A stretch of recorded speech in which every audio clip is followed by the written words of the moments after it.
CIET NCERT presents curriculum-based series Dhwani Shala. So let's join in Dhwani Shala Class 8. Let us start today's talk with a short story. It was a sunny, hot weather outside. Ujala and Ujjwal, both the children, returned from the school. They were tired and hungry. The school bag felt all the more heavy right now. They knocked the door and Amma, their mother, opened the door. They were sweating. Ujala said, "Amma, I'm tired today." Ujjwal said, "And hungry too. What is there for lunch?" Amma smiled. She said, "Go, freshen up and check out yourself." The buttermilk is also kept in the glass on the table. But remember, you have to finish one chapati and rice in any case. "Okay, Ma," uttered both of them. They kept their school bag and water bottle in their room, took out the empty lunch box, kept them in the kitchen for washing, and went to get freshened up. Now try to observe what all things were used in this story. School bag, door, buttermilk, chapati, and rice, etc. They have all been used by Ujala and Ujjwal.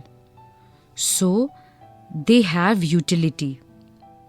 Utility or usability is what makes an object or substance a resource. You must be wondering, how does something becomes a resource? Anything becomes a resource only when they are useful in satisfying the needs of human beings or they have a value. In this case, school bag, door, buttermilk, chapati, etc. are resources. The use or usability or utility of any material gives it a value. All resources have some value. Value means worth. Some resources have economic value, while some do not have. For example, metals may have an economic value, but beautiful landscape may not. But both are important and satisfy human needs. Some resources may not be economically valuable right now, but can become with time. Your grandmother's home remedies have no commercial value today, but if they are patented and sold by a medical firm tomorrow, they could become economically valuable, isn't it? Now the question arises, what does patent mean? It means the exclusive right over any idea or invention. You can try making a list of those resources that are regarded as having no commercial value. I will give you a few hints: medical knowledge, old folk songs, etc. Time and technology are two important factors that can change substances into resources. By technology, I here mean the application of latest knowledge and skill in doing or making things. Both are related to the needs of the people. Technology is the application of latest knowledge and skill in doing or making things. People themselves are the most important resource. It is their ideas, knowledge, inventions, and discoveries that lead to the creation of resources. Each discovery or invention leads to many others. For example, the discovery of fire led to the practice of cooking and other processes, while the invention of wheel ultimately resulted in development of newer modes of transportation. The technology to create hydroelectricity has turned energy in fast flowing water into an important resource. Let us proceed further and now learn about classification of resources. Resources can be classified in different types. The most common classification is of first natural resources and second human-made resources. First, we will be discussing about natural resources. Resources that are drawn from nature and used without much modification are called natural resources. The air we breathe, the water in our rivers and lakes, the soils, minerals, forests are all natural resources. Many of these resources can be used directly. In some cases, tools and technology may be needed to use a natural resource in the best possible way. Natural resources can be broadly categorized further into renewable and non-renewable resources. First, renewable resources. Renewable resources are those which get renewed or replenished quickly.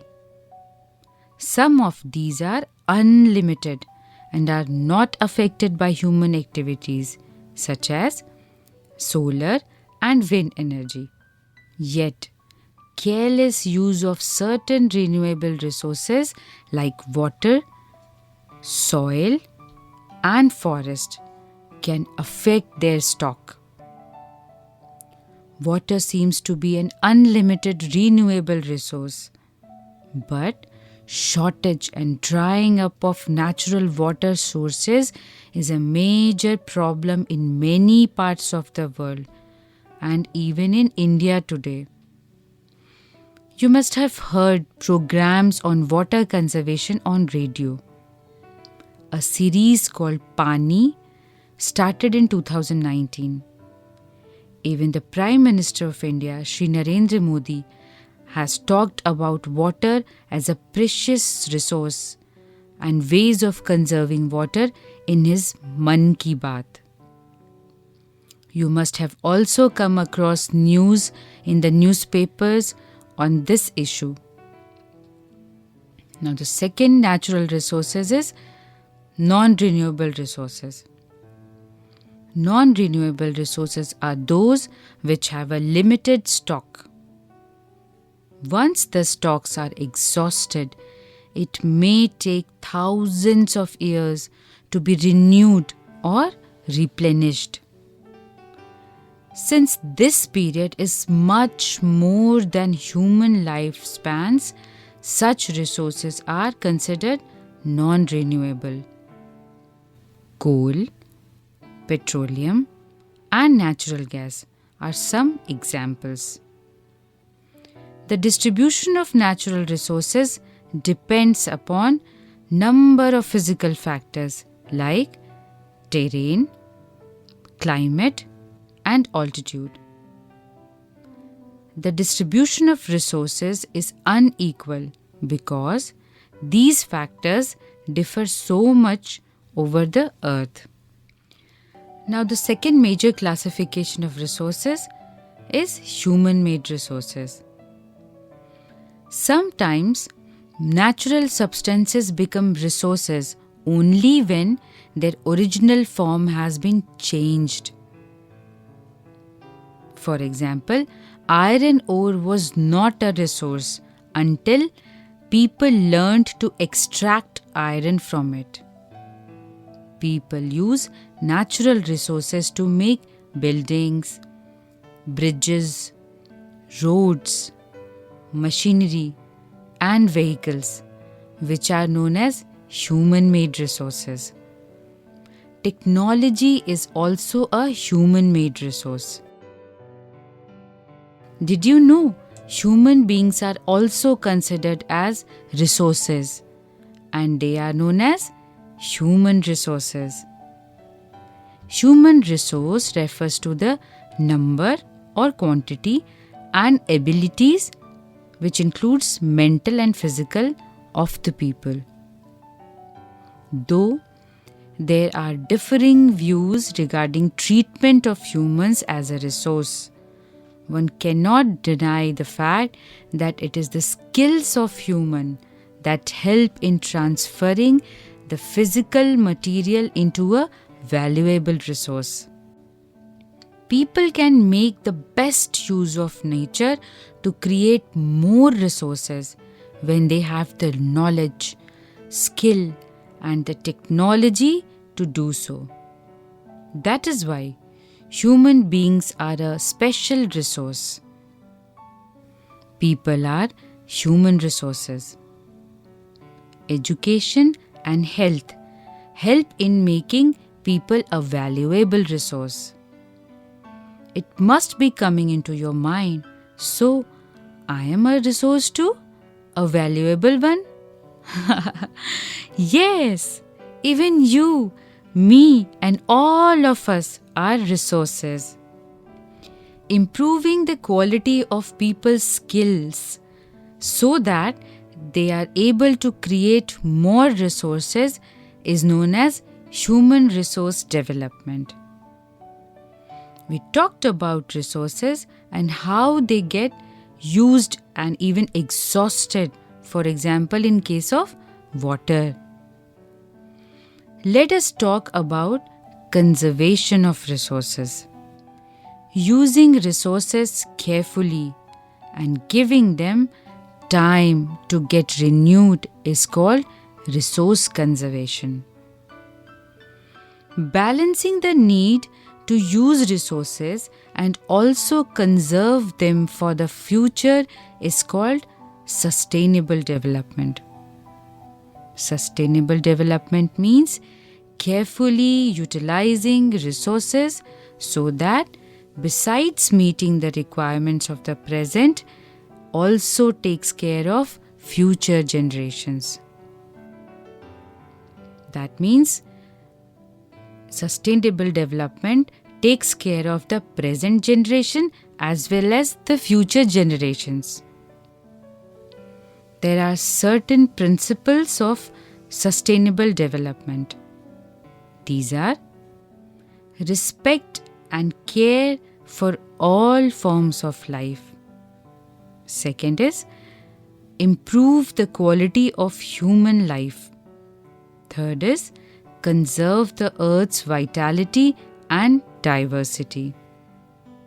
Fourth is minimize the depletion of natural resources. Next is change personal attitude and principles towards the environment. And last is enable communities to care for their own environment. There are many ways of conserving resources. Each person can contribute by reducing consumption, recycling, and reusing things. Ultimately, it makes a difference because all our lives are linked. The future of our planet and its people is linked with our ability to maintain and preserve the life-supporting system that nature provides. Therefore, it is our duty to ensure that all uses of renewable resources are sustainable. And next, that the diversity of life on the earth is conserved. And also that the damage to natural environmental system is minimized. Now, I will read out few initiatives towards conservation of water. These are community-driven actions and are taken from the web page of South Asia Network on Dams, Rivers and People, or SANDRP. Uttarakhand. In Pithoragarh district, a joint action undertaken in 312 villages have successfully implemented spring shed management project. They adopted catchment area approach by identifying sources of springs, understanding their history, and doing a diagnosis of the issues due to which they are drying up before identifying areas that need to be rejuvenated. So this was the story of Pithoragarh district in Uttarakhand.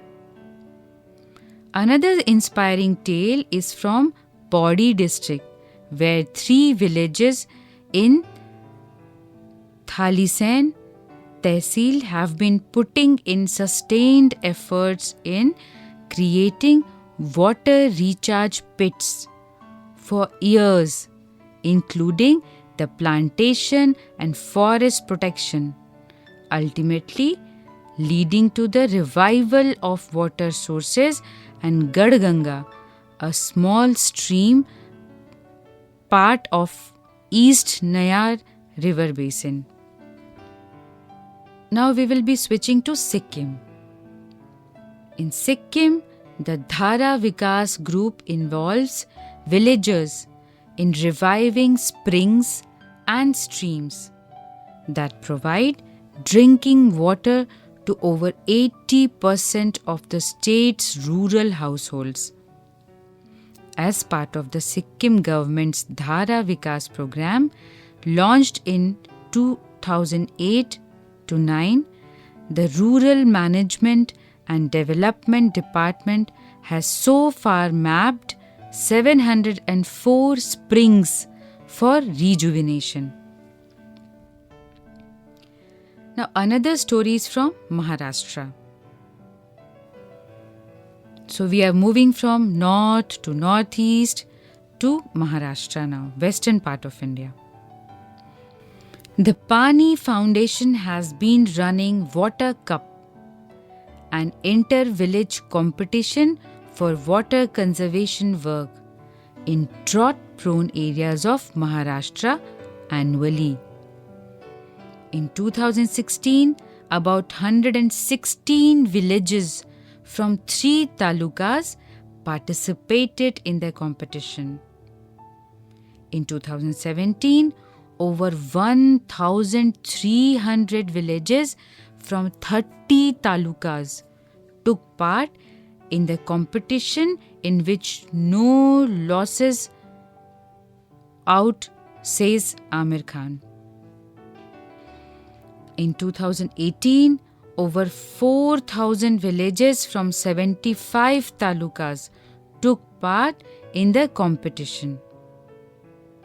The program also tries to involve urban people through Chala Gavi. Almost 25,000 people came. And on May 1, 2018, Jal Mitra Maha Shramdan with about 1.3 lakh volunteering. However, if this program is having a sustainable, equitable impact on water security is a question that still remains unanswered for lack of independent assessment. These were some of the success stories and efforts made by the community in conservation of water resource. There are many such individual and community efforts. Access to clean and adequate water sources is a major problem facing the world today. Steps have to be taken to conserve this dwindling resource. Even though water is a renewable resource, its overuse and pollution make it unfit for use. Discharge of untreated or partially treated sewage, agricultural chemicals, and industrial effluents in water bodies are major contaminants. They pollute water with nitrates, metals, and pesticides. Most of these chemicals are non-biodegradable and reach human bodies through water. Water pollution can be controlled by treating these effluents suitably before releasing them in the water bodies. Forest and other vegetation covers slow the surface runoff and replenish groundwater. Water harvesting is another method to save surface runoff. The canals used for irrigating field should be properly lined to minimize losses by water seepage. Sprinklers effectively irrigate the area by checking water losses through seepage and evaporation. Have you seen sprinklers? Try to find out. In dry regions with high rates of evaporation, drip or trickle irrigation is very useful. The valuable water resource can therefore be conserved by adopting these means of irrigation. Similar to water resource, conservation of natural resources like forest and wildlife is also very important. There is a balance in the environment if the relative number of species is not disturbed. Human activities in several parts of the world have disturbed the natural habitats of many species. Due to this indiscriminate killings, several birds and animals have either become extinct or are on the verge of extinction. We will be discussing about each of these resources in greater detail in the next chapter. Conservation of not only one but all the resources is important. Let us recapitulate what we learnt today. Today we learnt about first resources. What are they and how a material can be called a resource? Then we learnt about types of resources. Then conservation of resources.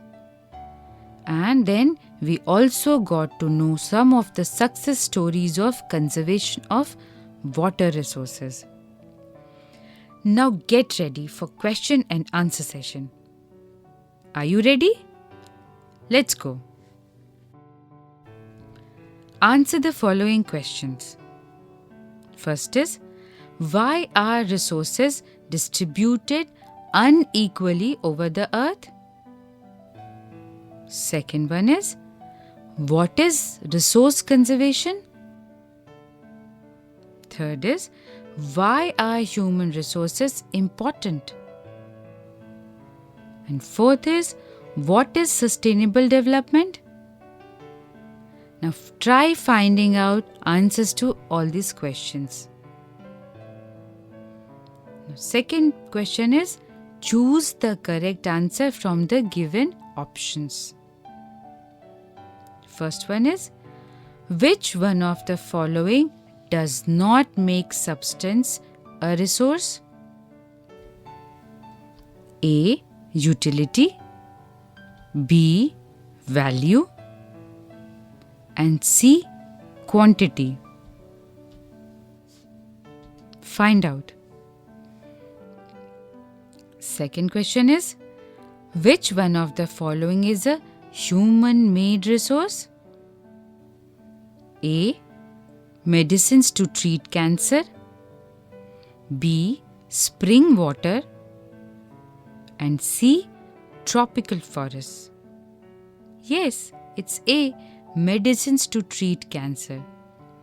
This is a human-made resource, while others are natural resources. Now complete the statement. Non-renewable resources are A. Those which have limited stock. B. Made by human beings. And C. Derived from non-living things. Yes, it's A. Those which have limited stock. These are called non-renewable resources. So friends, I hope you must have understood the concept of resource, types of resource, conservation of resource, etc. We will learn about few other resources and few other things in the next chapter. Till then, bye. So friends, you were just listening to the series Dhwani Shala. Production assistants Meenakshi Kukreti and Tanu Gupta. Recorded by Shanu Muksim and Vikas Sangwan. Produced by Vandana Arimardan. This program is brought to you by CIET NCERT, New Delhi, India.